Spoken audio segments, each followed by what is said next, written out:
Well,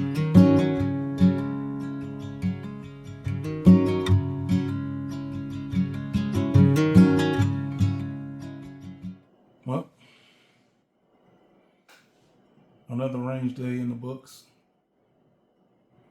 And now we get to clean. So I have the Rogers and Spencer, the Remington, and the Ruger all sitting here. They've been cleaned, and now it's time to oil them. And so let's get to it. I put some lubricating oil on a couple of patches and my jag, and I'm just gonna take it down the barrel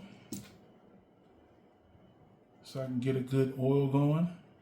And the one thing that I noticed is that with the stainless steel revolvers, they don't tend to show a lot of rust.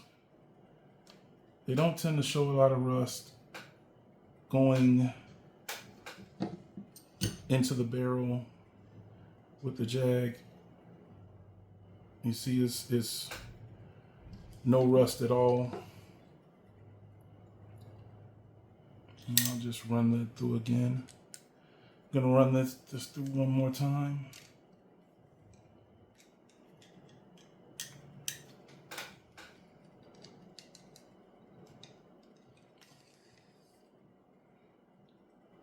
And you got a little bit, but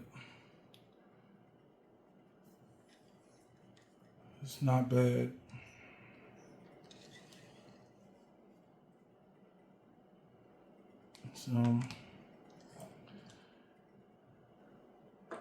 So let me just take a little time to do a little, you know what? I just thought of something that I'm missing. And I'll be right back. All right, I'm back. So, like I was saying, the one thing that I did notice about shooting the Three Cousins is that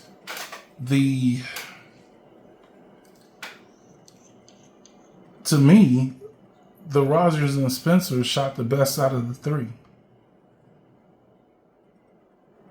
Now it can't hold the capacity of a 4.57 conical,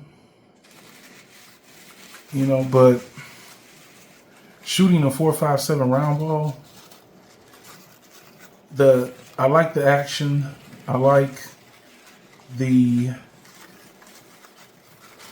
smoothness of fire. It's actually, to me, one of the best shooting firearms that I've shot so far.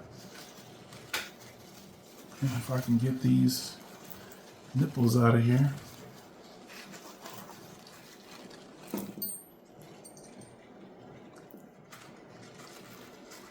So if I'm gonna judge them, which I didn't judge them on accuracy because, quite frankly, I'm not very accurate. And I'm still learning the finer points of shooting these firearms and how to shoot them, without kind of flinching, and they feel a little bit different than modern firearms. Of course, you're dealing with black powder, you're dealing with percussion caps, so it's not all contained within one thing. So,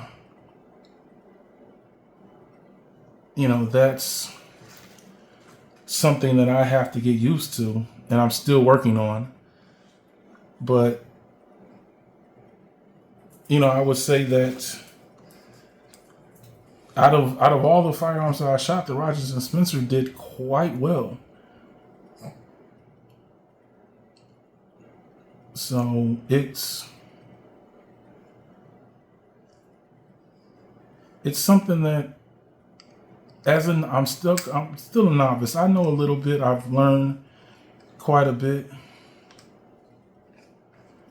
But as a novice, if I were to have just picked up a firearm, a black powder firearm, a percussion firearm, you know what? Let me do this first.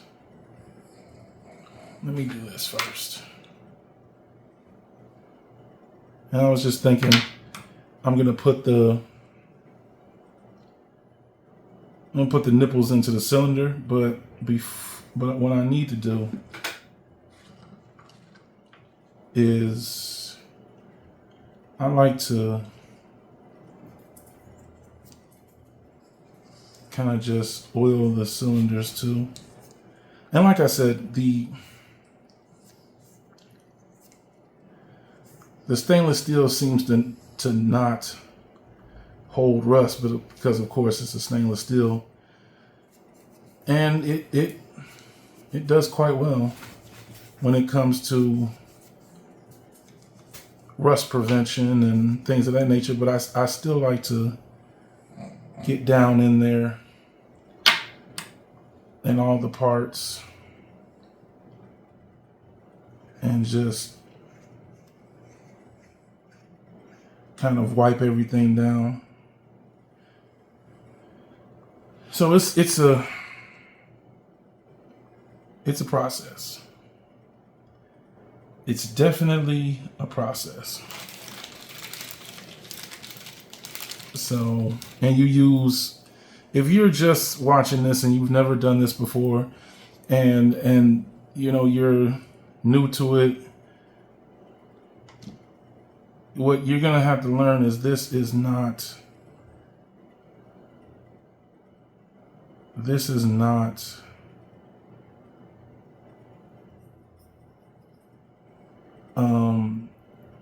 it's not a simple process. Not for me, at least. I don't just take some CLP wipes and wipe it down and then that's good enough for me. No, I tend to, because I want to preserve these. I fire them. I do quite, I fire them quite a bit. I try to get out to the range once a week just so I can, practice makes perfect. I'm trying to be more accurate shot. And that accuracy is, of course, based quite a bit on practicing, being at the range, doing the things that, kind of being a little bit more focused on more than just the firearms themselves, but how I hold the firearm, how I pull the trigger, those types of things. It's a lot to it. It's a lot to it, and until now, I never really put much thought into it. But it's for a person like myself that is, I don't pay attention to detail on everything, but certain things that I'm very interested in, I try to pay attention to detail on. And this is one of the things that I'm interested in. So,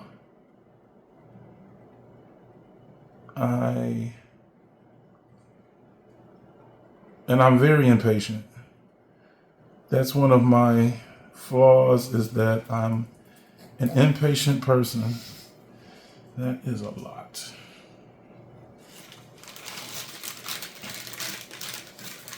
I'm an impatient person, in an impatient world.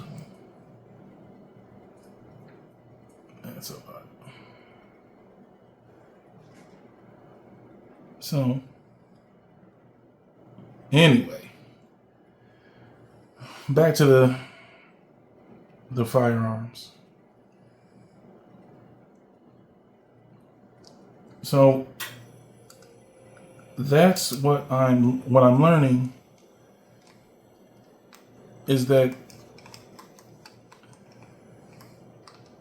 you have to get the right firearm for you.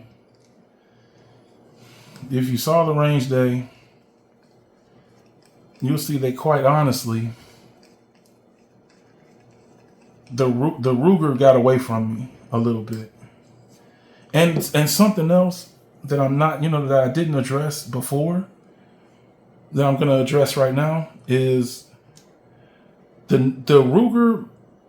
I put the first 6 shots through. It had a little issue with caps, but I think that was really because of the load that I put on it. I put a lot of 35 grains, and I was trying to keep track of what I was using because I used 3 different powders: Pyrodex, Schutzen, and 777. But when I got to the range and I was taking the paper cartridges out of the box, I dropped the box, and which you're not going to see because I cut that out. But I dropped the box, and all the paper cartridges went everywhere. So when I picked them all up, I couldn't tell who was who and what was what. So I was just like, you know what? We're going to do a freestyle free fall right now because I don't know. I know they're all 35 grains. I know that, but I don't know 35 grains of who's who. I don't know. So that's why it became just a free fall. And that's okay. In the future I'll be more, I have to find a better paper cartridge holder so that I'll be able to take them out one by one without having to fight with them. But in the meantime, the Ruger had a couple cap jam issues at first. That was at first, not a big deal. But then the next issue that the Ruger had was that the flash holes were getting clogged. The nipples were getting clogged to the point where you just couldn't fire it anymore. And it was a battle. I mean, it's a great, the Ruger is a great shooter, but it's not something that I would shoot on a consistent basis. And I know that people do the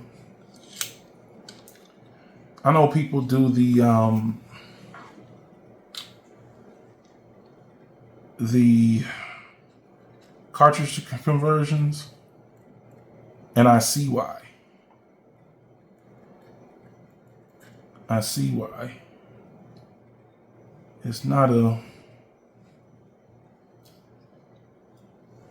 It's not when you're dealing with black powder caps and all of that, it's a lot of variables. And of course the Colts, you're not really shooting the Colts for any type of competition or anything like that. Those are just for historical type things, I guess. But for me, I want something that I can shoot, that I can really shoot with.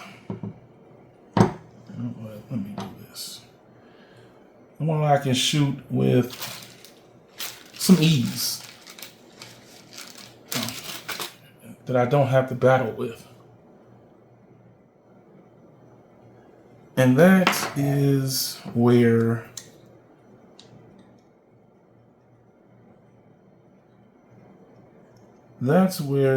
the Ruger comes in a close second. I'm not going to call it a first. It's a great gun. It is a great firearm, but it's just not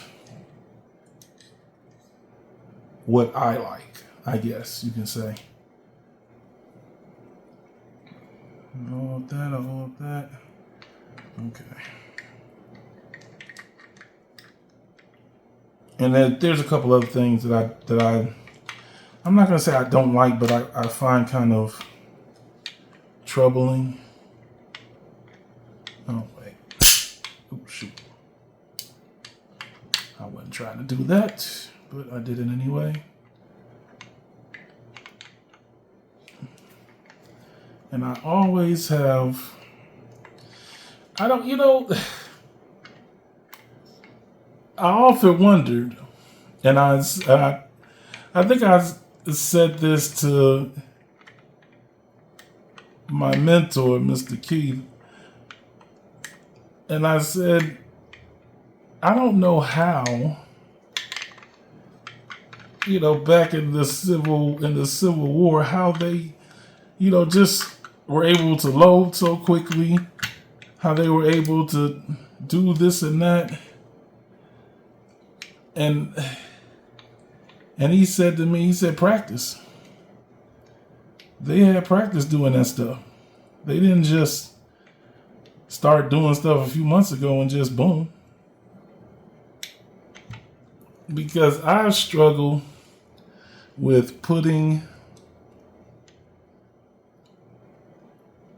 the cylinders back in the frames. And I don't know why I struggle. Maybe it's just because I'm trying to talk about it instead of just doing it. But I don't want you guys just to listen to me struggle with this stuff. So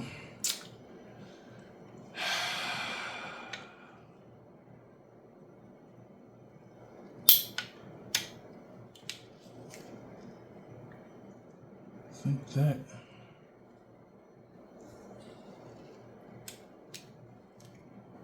there. Maybe that. Nope.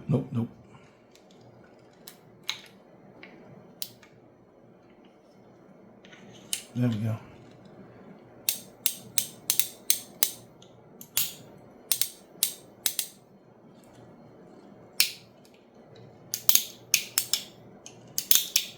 Okay. There we go. Now I'll take and I forgot to grab it, but I'll take a towel with some of this, the Hoppies 9 gun grease, and I'll put a light coat over it because it's humid here where I'm at, and I just don't want it to kind of get rusty just by sitting. But there you go.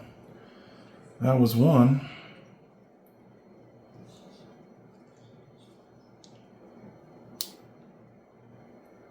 I always try to make sure that the action parts are oiled. The arbor is greased down real good.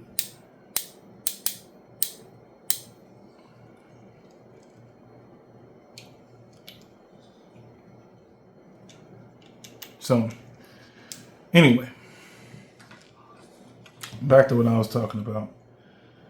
So cap jams, slightly, not real bad with the Ruger here, but flash hole issues.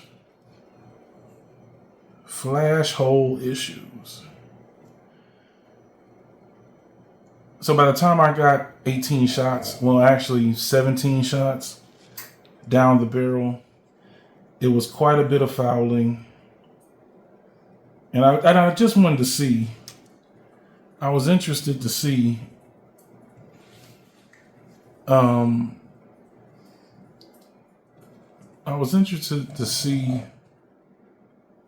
how many shots I can get down the barrel before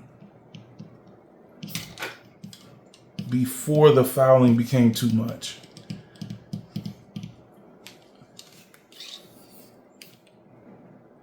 And 17. Because the 18th shot I couldn't fire. I actually had to remove it from the barrel when I got home, when I got back here. And as a matter of fact, it's not too bad. A little bit of fouling still. But, well, let me get that out the way. Oh, wait, no, it has something in it. So, yeah. Here. That was the last one I had to remove because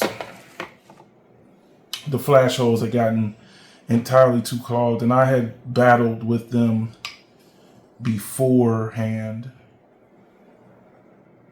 And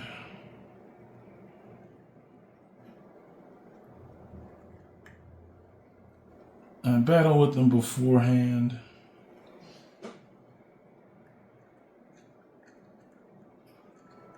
And I just couldn't battle. I just didn't want to. I could have continued to battle with them. But I just didn't want to. Let's put a couple of drops in there.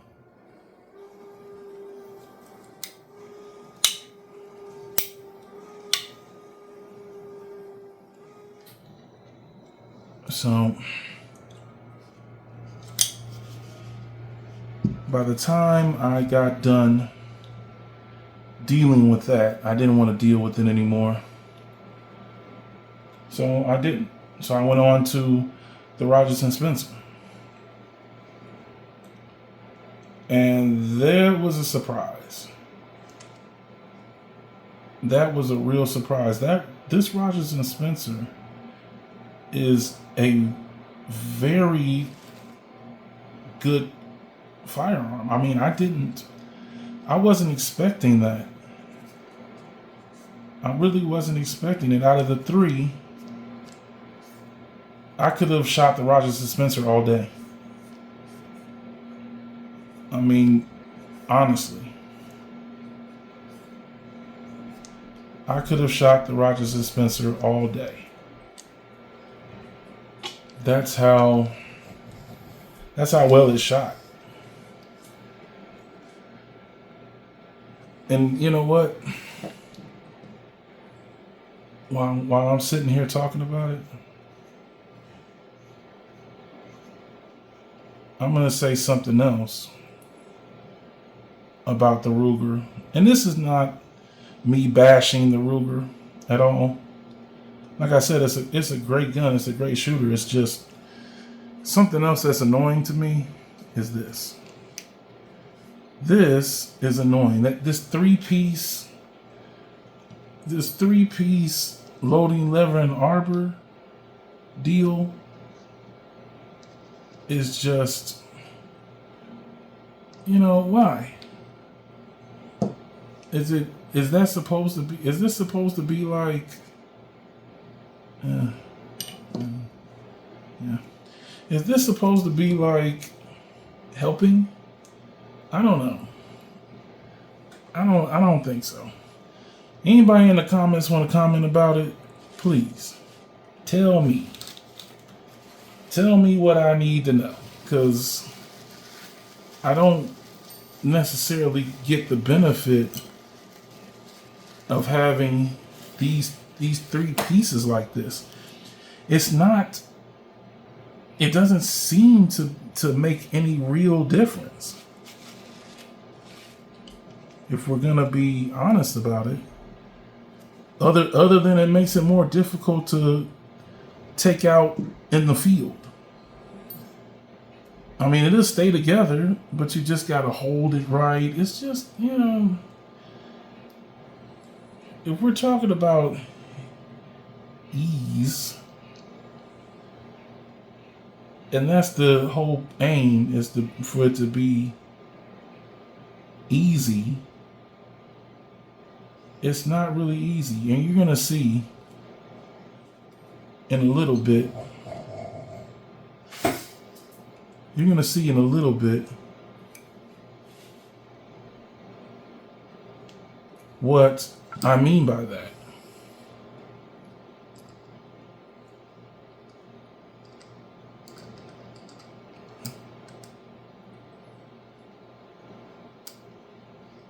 So then, like I said, I'm not trying to bash the Ruger. It's a great gun, but quite honestly, I think the Rogers and Spencer is better. Better to shoot. And I'm gonna say this. I'm gonna say, just for me, in my humble, brand new opinion, it's better for me. And I'll say for me,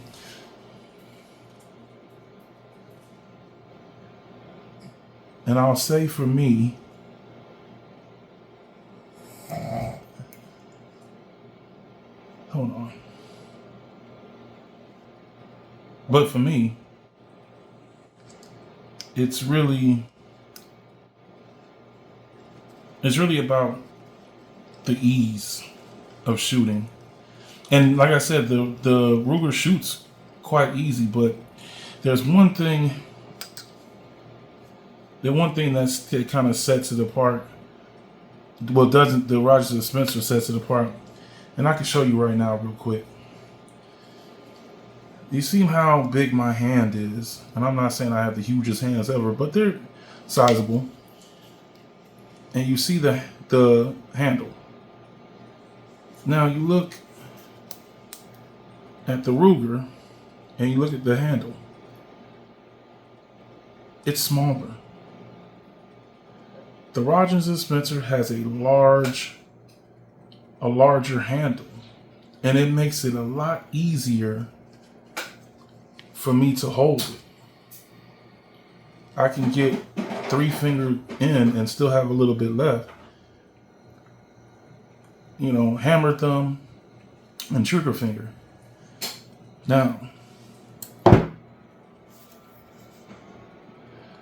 I can still get 3 fingers in, but it's right on the edge, and I can feel, when I'm firing, I can feel it. I can feel that little bit, like that pinky is gonna slip off. It's just, it doesn't have enough grip to it.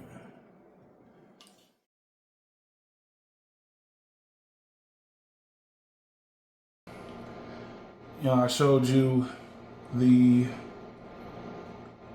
paper cartridge that I had to pull out of the Ruger, so it only got 17 shots, 17 out of 18. And like I said, it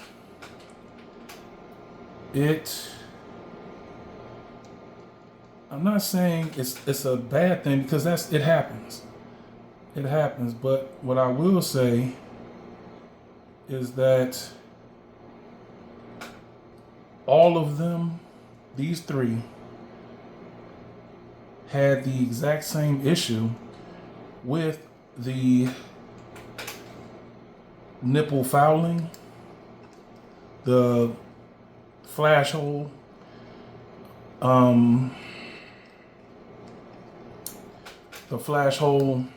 getting clogged, but not to the extent of the Ruger. There was actually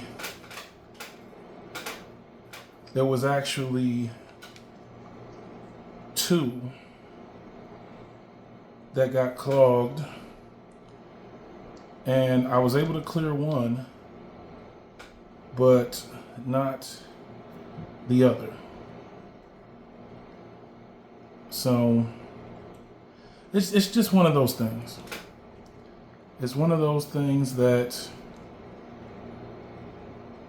you know, you have to get used to, even though it's never happened on any of the Colts. I've never had a nipple get clogged to the point where it just wouldn't fire, which is what happened in this case. So I suppose all of them have good and bad attributes to them. But like I was showing you just a little bit ago, the handle for me, the grip, it has to be comfortable. Not only comfortable, but functional for my hand. And unfortunately, the Ruger is just not, you know, you see that, like I was showing you before, the grip just, I feel like my pinky is coming off, and then so I try to compensate for that, which means that I'm not actually focusing on the target. I'm more focusing on not dropping, or, you know, focusing on the handle, you know, me losing a proper grip. I'll say that. So with that being said, I'm not going to show you the targets because in truth, it wasn't really about accuracy. It was more about just getting a feel for each one. The Rogers and Spencer and the Remington and the Ruger I've never shot before. So range day was kind of a feeling out period, which I think is something that I need to do on a consistent basis, is do a feeling out period and then kind of focus on shooting for target, for accuracy. So it's something that I do, and you, as you can see, I when it comes to reinstalling the nipples, which I've just done, I not only add the anti-seize, but I also add a couple drops of 3-in-1 oil, and I'll tell you why. I do that because the anti-seize works, but sometimes not completely. And that is an issue. I've had issues with not so much with this Ruger, because this is the first time I've actually fired it and then taken it apart and put it back together and cleaned it. But I have had issues with the nipples not wanting to come out after being fired. So what I tend to do is put a little bit of 3-in-1 oil on there just to make sure that the threads are lubricated enough so they won't seize after I fired the firearm a little bit. And quite honestly,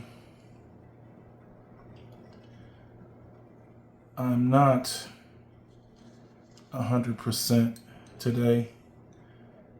I had to help my neighbor move some things around, and it's just kind of thrown me off a little bit. But we got a little bit. I'm here and I'm doing this. I want to finish it. And okay, so I was saying about this part. I don't like this 3-piece setup when it comes to the arbor and loading lever. And because it's so unnatural. I mean, it's hard to manage. I mean, I don't want to say, and maybe it's because I'm putting it in the wrong way. I don't want to say that it's not a good design, but for me, it's not a good design. Okay. I might not want to, and you guys are going to see this. I'm not even going to cut this out to make myself look any better. That's wrong. So then this is what I'm talking about right here. So now I have to figure, it may seem simple to anybody else, but for me, it's not that simple putting it back together. Okay, like that. And I don't want to waste valuable time and energy trying to figure out which way goes which. But that's what I'm having to do. Okay, and like that. Then you gotta make sure you don't half cock. Then of course, pull that out. It just seems so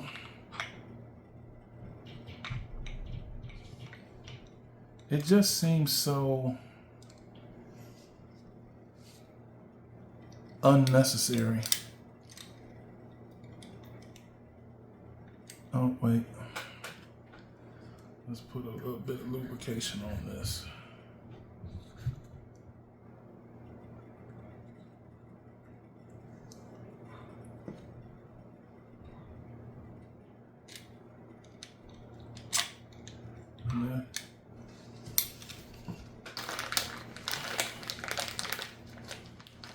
Yeah, it just seems so much more complicated than what it needs to be. But as you can see, I was able to put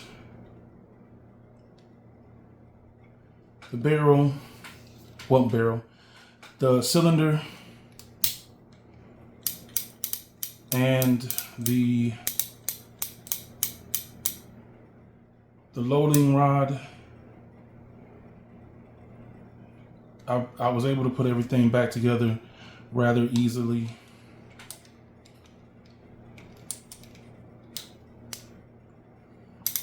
And a lot easier than the Remington, I'll tell you that. And you would think the Remington would be easier, but it's not. So I go with a little bit of lubricating oil. Just like I did with the Remington. I do them all the same. And maybe that's not what I'm supposed to do, but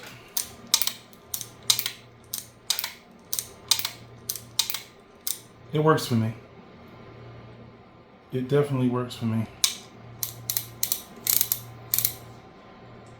Everything is spinning freely. Okay. So there we go. Now to the last, but definitely not the least to me, the Rogers and Spencer. And like I said, for my left hand, there's a considerable, but for my right hand, there's just a little bit more of an edge. So when I'm holding it, and I would hold it like this, there's even more of an edge. And I know I just showed you this, but I'm gonna show you again. How I hold it, the pinky finger is the steady. It's the grip for me. So it just doesn't seem like a lot of space. And even with the Remington, you have a little bit more space. So out of the three, the Ruger's handle is the smallest. And it makes for quite a bit of uncertainty in the field, especially when you have the recoil. Because when you have the recoil, when you saw range day, the gun fire, it tilts up as it fires, and it's not supposed to tilt, I suppose, but it just makes it easier when you have a little bit more handle to hold it with. But that's another story for another day. So I'm going to put the Rogers and Spencer back together, and then that'll be it. I'll wipe them down, and that'll be where we come to the conclusion of all of this. But in the meantime, let me get to work so I can finish this up. And I know you're asking why I have the nipples wrapped in paper towels. Because I washed them. I washed them down, and they are the hardest to clean. They are the hardest to clean. Oh. You know what? I'm kind of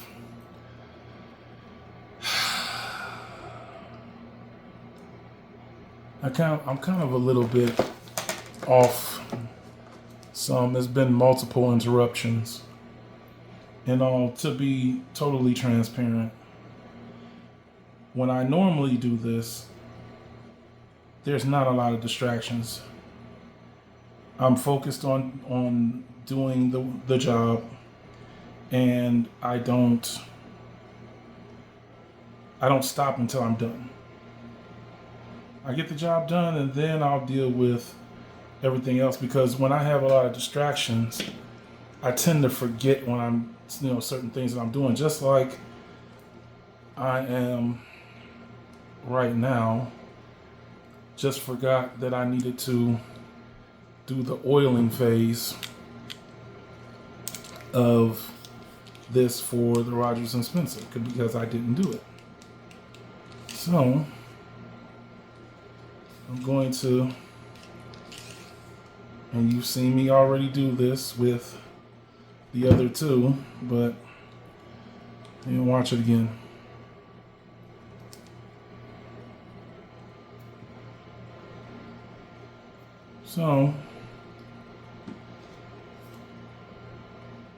So my range day analysis. Back to my range day analysis.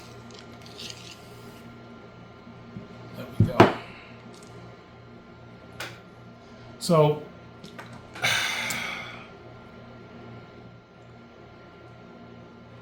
it wasn't,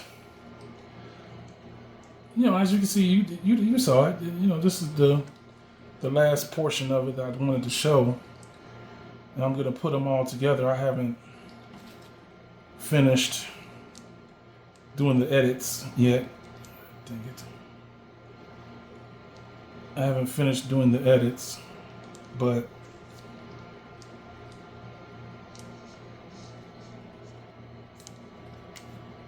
this is not working out very well.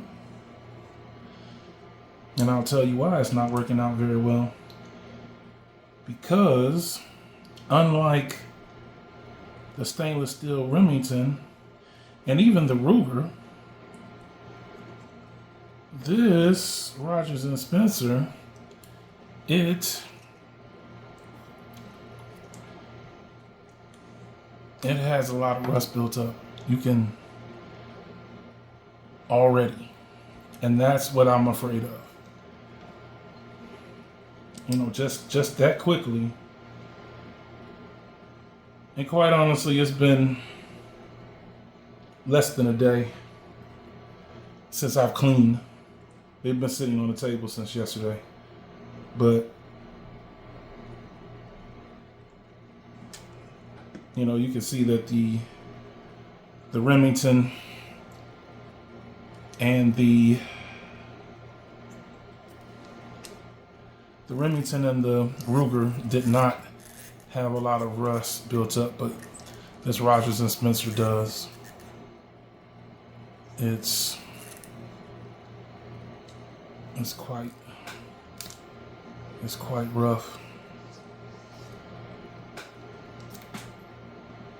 Yeah, see. And it happens. It happens. As a matter of fact, to be completely honest, my Colts, they tend to do this too. The Dragoon, the Walker, they tend to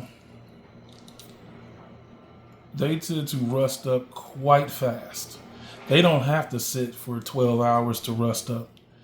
They'll rust up immediately after I dry them off. They'll start getting some surface rust. So I'm not necessarily afraid of it. That's why I doubled up the cleaning patches, because I realized when I ran that first one through singly, it was catching. When you're running a patch through and everything is clean and dry and it catches like that, you have to know that there's going to be rust. And there, quite a bit of rust. So this is what we do here. And this that I'm putting on now, this is not the 3-in-1 oil. I just want to make that clear. This is Hoppy's lubricating oil, gun lubricating oil. This is the 3-in-1 oil. And I only use the 3-in-1 oil when I'm putting it just a little bit on the nipples, on the threads of the nipple, to give it a little bit of extra lubrication. I could use the lubricating oil, but the lubricating oil doesn't, when it comes to threads, it doesn't provide a solid enough barrier to me. Now, I could be, maybe I'm just nitpicking, but I like to have a really solid barrier, because I've had quite a few instances where the nipples weren't lubricated quite, the threads weren't lubricated for the nipples quite enough, and it made it very difficult to get those nipples out, just like the screws. Oh, wow. That is, I mean, geez.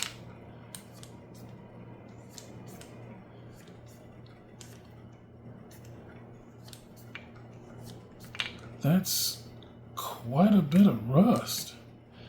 And there's some in the arbor hole too. I mean, that is something. Huh. It's normal. It's just I've never seen this much. But the fouling on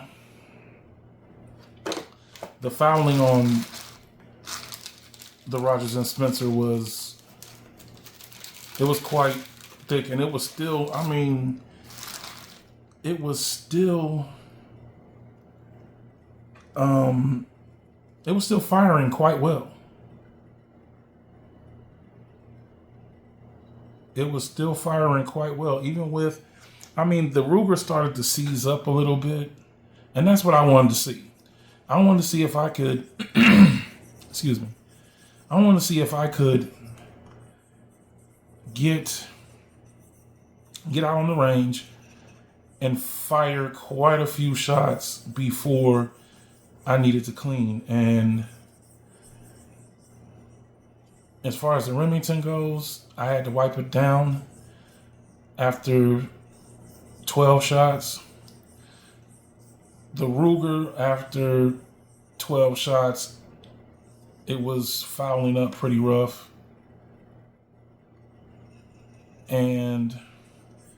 But the Rogers and Spencer, to my surprise, was a pretty hardy little gun. I mean, it handled all of the shots. It didn't struggle after 12. It was still turning like it was supposed to. I was quite surprised by that. And I'm kind of going a little extra mile with this one because of the rust. That surface rust, it makes me nervous. I'll just be honest. It makes me nervous. I mean, not so much in the sense of, oh, I'm scared something is going to happen, but more in the sense of I don't want it to damage the finish. I mean, you can't really see it so much on the inside, the inside of the arbor, the chambers of the cylinder. You don't really see it, but I'll know it's there.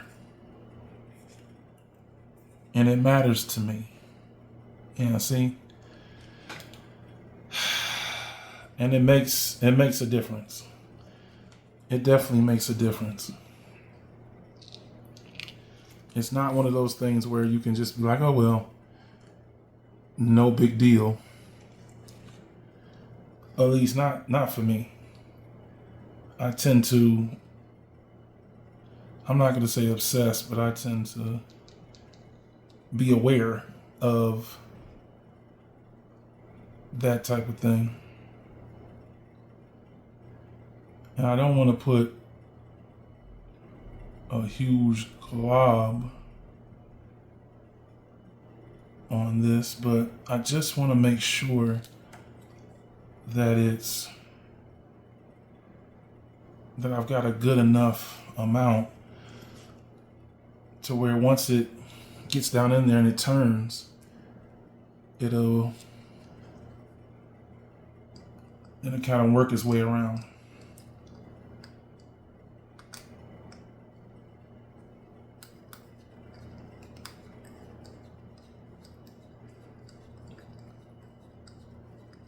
So, an instructional video of sorts.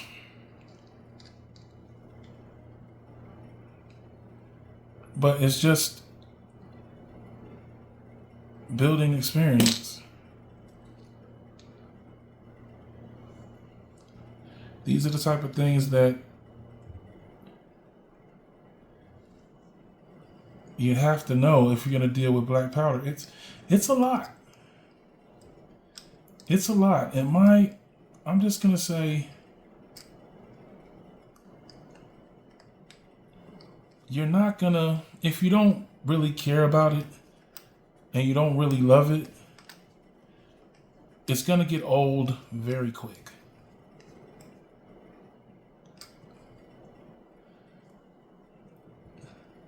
It's gonna get old very, very quickly. And then you're just gonna be like, I'm done. But for me, I like doing this type of thing. I enjoy the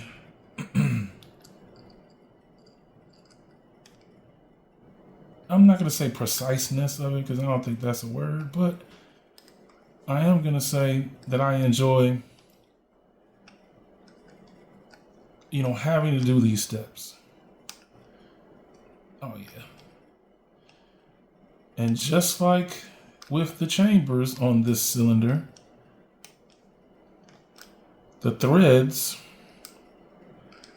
are starting to get that rust in there. There's resistance. This one, there's quite a bit of resistance, and that's just rust setting up in the threads. So that's why I put the 3-in-1 oil on there on top of that, because the anti-seize is just that. It's not really designed. It is, but to me, it's not really designed for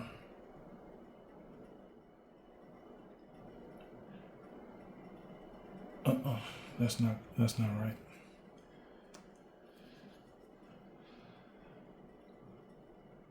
I set these up. I'm sorry, I'm skipping subjects, but I set these up to where when I get ready to fire them, I can just pick it up and fire it. I can pick it up, load it up and fire it. So I don't want a bunch of anti-seize on near the flash hole. I don't want an excessive amount of oil. I just want just enough. But anyway, back to anti-seize. So the anti-seize is not, it's there to, keep the threads from locking in, but what I was doing before was I was just putting the anti-seize on and that was it. And put the nipples in, good amount of anti-seize on it, and boom. And then I would go to take those nipples out for whatever reason, and they would be in there. So we would say, well, maybe that anti-seize is not good. It is, but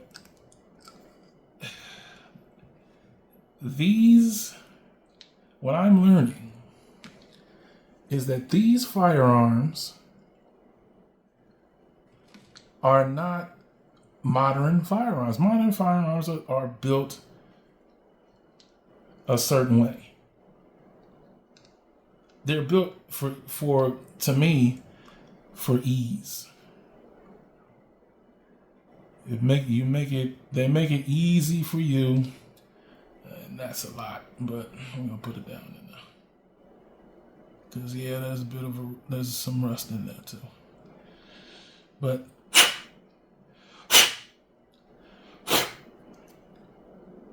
so they're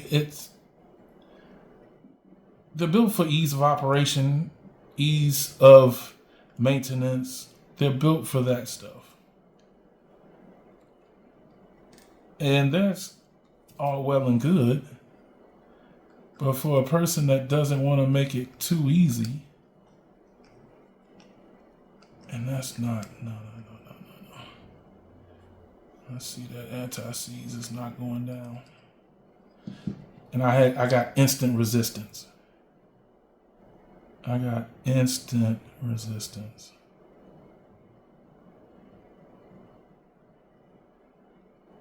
And this is the stuff that happens. Like I said, I don't have 20, 30, 40 years in doing this. That's why I call myself the black powder beginner, because I'm exactly that. I'm a beginner in all this, but I am a quick learner. And it's so much to learn. And I enjoy that. I don't want it to be easy. Is it really worth it if it's easy? I mean, no, not to me. You got to put in a little bit of effort for it to be worthwhile. So anyway, let me finish this up. This is becoming another long video and I'm running out of the grease. But I'm going to take an extra step with this one because it is showing that it can rust up pretty easy. So I'm going to take an extra step with this one that I didn't take with his two cousins. And that is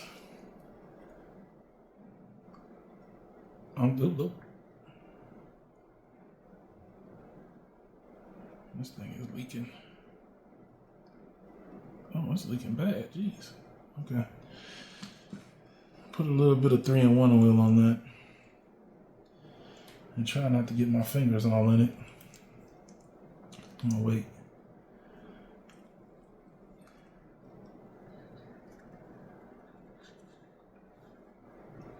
There we go. And this stuff makes a mess. I didn't want to sit that down like that, but and I don't use the 3-in-1 oil on these parts like I do other things, but these parts I feel like would benefit from some of that down in there. Would benefit from the lubricating oil more so than the 3-in-1 oil, which maybe there's not really that much of a difference. And I'm sure somebody's gonna say man, it's not that much of a difference. But it is to me. And while I'm doing this, that's all that matters. So, the one thing I will like about the Rogers and Spencer, it's a cross. So the Remington is fixed, right?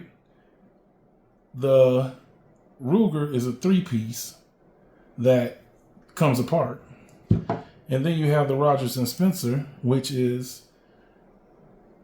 it's not fixed. It's not fixed. It's not 3-piece, but it is 3-piece, but these 3 pieces stay together. I lubricated the wrong side. That's all right. But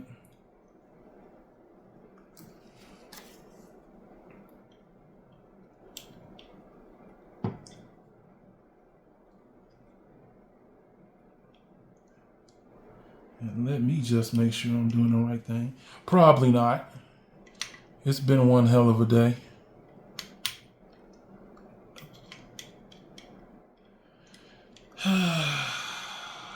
Like I said, you guys are going to see this nonsense. Oh, I know what. I know what might be the problem.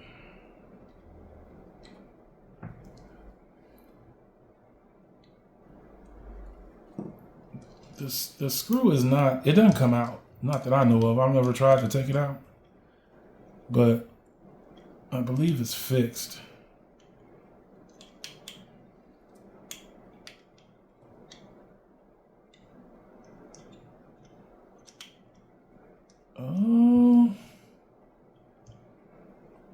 is it not?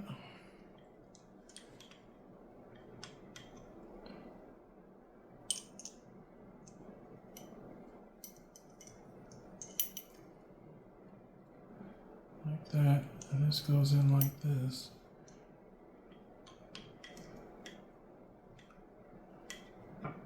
Okay, well, I see we're gonna have to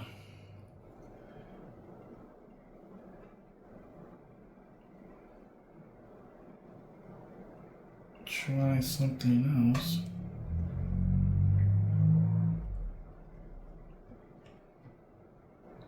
Yep, see? That screw.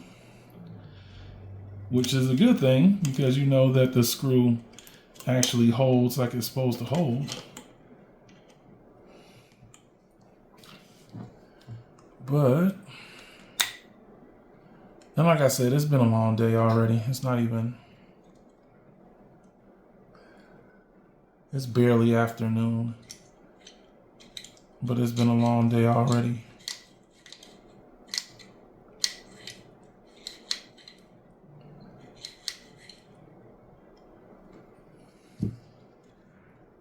Okay, so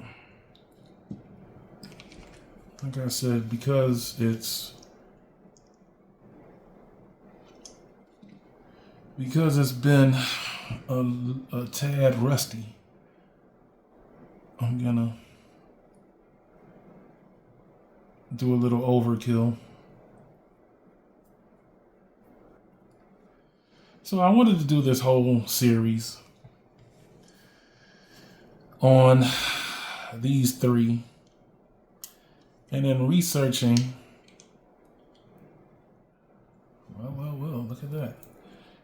But in researching, I realized that a series about these firearms wouldn't be very appropriate because they're honestly they're not real cousins. They're play cousins. Let's say that. You know when you got a friend that's real close to the family, and you introduce that friend around, and you say, "Hey, this is such and such," and they say, "Oh, who is that?" You say, "This is such and such, my cousin," or at least that's what has gone on in my family. He's not really your cousin. You know, he's just a close family friend. But you just say, "Oh, that's my cousin," right? These three firearms are like that.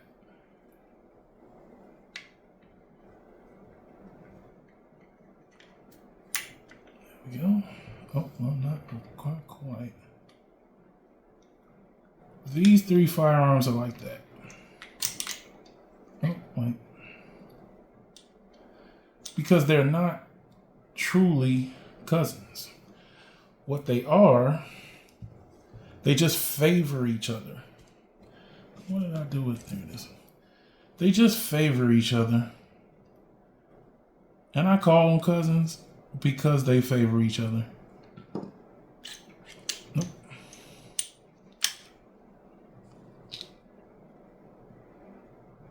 Because of the design. Nope.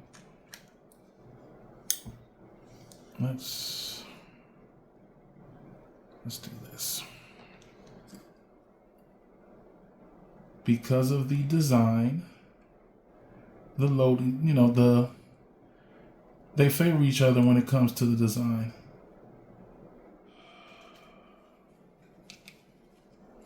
Okay.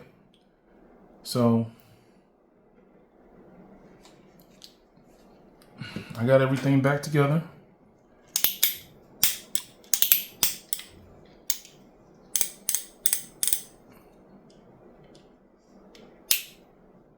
Moves well. Now for the final step. Okay, so the last step is to rub all three firearms down with some Hoppy's gun grease, which is it's just it's like a cream, but it really does give the guns a good shine, and not only gives them a good shine, but more importantly, um, protects the surfaces. Like I said before, it can get very humid here, and that humidity it'll eat away at things. So that grease, it's been working so far, and I'm going to continue to do the same thing, and it makes it look good. It makes it look real good. It's protecting it. It's protecting the firearm. So at the end of the day, that's what I do. That's what I do when I get done cleaning. That's the final step, and so there you go. All three nice and clean, shining up real good, and so I appreciate you watching the video, and I'll see you next time.